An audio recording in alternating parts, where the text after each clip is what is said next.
Magandang araw mga kababayan ko, and for this video ay pag-uusapan natin itong viral issue tungkol kay Congressman Suntay sa kanya naging komento dito nga sa naganap na kamakailan lang na impeachment proceedings para kay Sara Duterte, wherein nagkaroon siya ng parang inappropriate remarks na talaga namang pinag-usapan at kinomentohan ng nakararami at in-strike nga ito from that impeachment proceeding, no, dahil hindi nagustuhan ng karamihan na mambabatas doon sa naganap na hearing na yon. At sa kasalukuyan ay barag na barag itong si Congressman dahil hindi lang mismong si Karen Davila, si Miss Karen Davila, kundi pati na rin si Mayor Joy Belmonte ay hinihikayat siya para mag-public apology dito nga sa kanyang inappropriate remarks, no? At talaga namang kahit ako, syempre kapwa babae ko ang pinag-uusapan dito, syempre talaga nakakailang itong kanyang sinite na example dito sa pagtatanggol niya kay VP Sara Duterte. Actually, etong mga bagay na 'to ay sinabi niya ay para to justify yung, remarks din ni VP Sara. So, doon niya binigay itong example na 'to. Sa lahat naman kasi, yun pa talaga ang ginawa mong example, Congressman. 'Di ba? Kasi siyempre when you're making a remark tapos yung komento mo at saka yung opinion mo, it shows who you are. Kung ano ka, yun talaga yung magiging opinion at komento mo, puwera na lang talaga kung nakikipagplastikan ka. Pero ito, it seems to me na talagang siguro he's just trying to break the ice din that time at, he's trying to be kuwela. But the thing is, na-wrong move, na-wrong move. Na-wrong move, Congressman.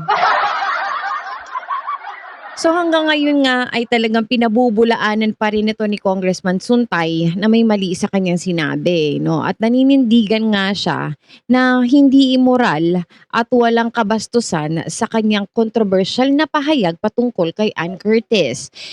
Now, eto talaga, lalo na ang mga kababaihan, syempre, ramdam namin at dama namin itong sinabi ni Congressman Suntay na 'to, 'no, na parang talagang kind of talagang off and nakakabastos talaga on the part of women, 'no.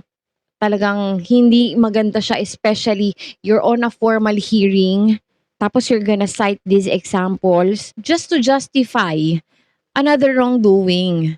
So, wrongdoing na ginustify mo pa ng wrongdoing, 'di ba?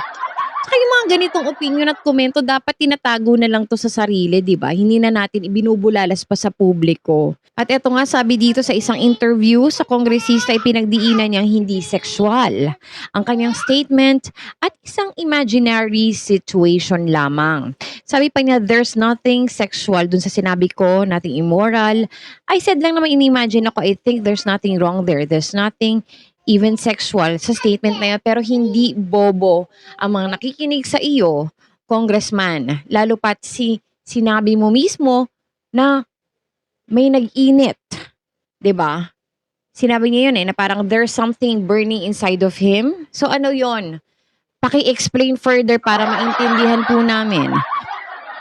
At sabi niya dito sa interview niya, ang sabi ko lang ang ganda-ganda niya, wala ka pong sinabing gano'n.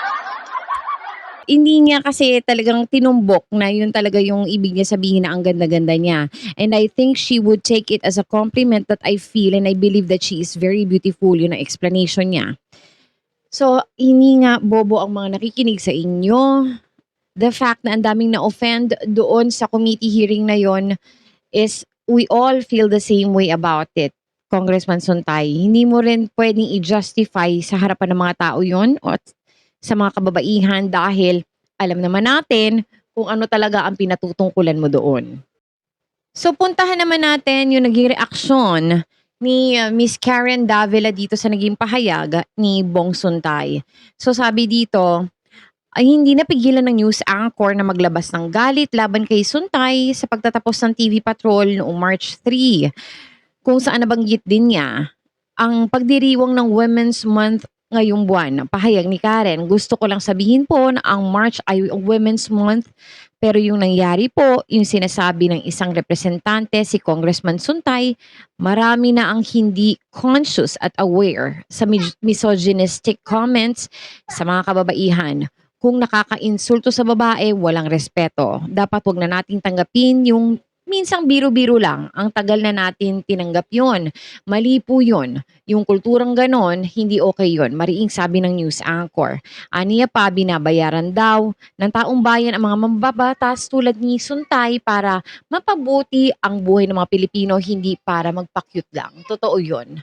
So, as a mambabatas, it seems to me na parang nakakawalang respeto din on your part. Kung gusto mo ng ganitong biruan, sa kanto po kayo magpunta, makipag-inuman po kayo sa mga lasinggero na nakatambay sa tindahan, 'no, at, doon mo ma-apply yung ganyang klase ng humor. But the thing is, you're in a hearing, 'no, at seryosong bagay po itong pinag-uusapan. Hindi lang 'to basta committee hearing, hindi lang 'to basta impeachment proceedings, 'no. Napakaseryoso po ng sesyon na ito.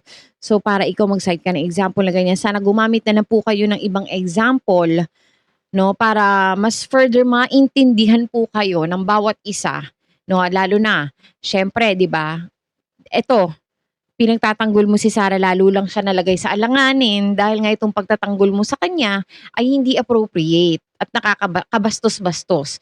Marami din ang mag-iisip na ganito talaga mag-isip ang mga DDS. Ganito talaga ang reasoning ng mga DDS. Gusto niyo po ba 'yun, 'di ba?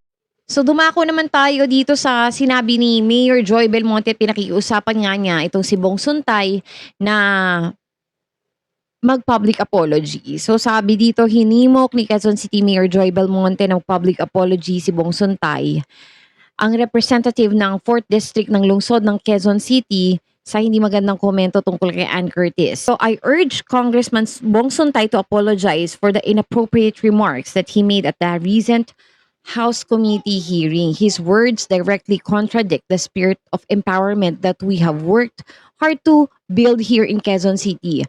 Over the years, we have embraced the difficult work of establishing protections for women, constantly striving to honor their rights by creating safe spaces and opportunities for them. Kita mo na kinahihiya ka ng mayor nyo.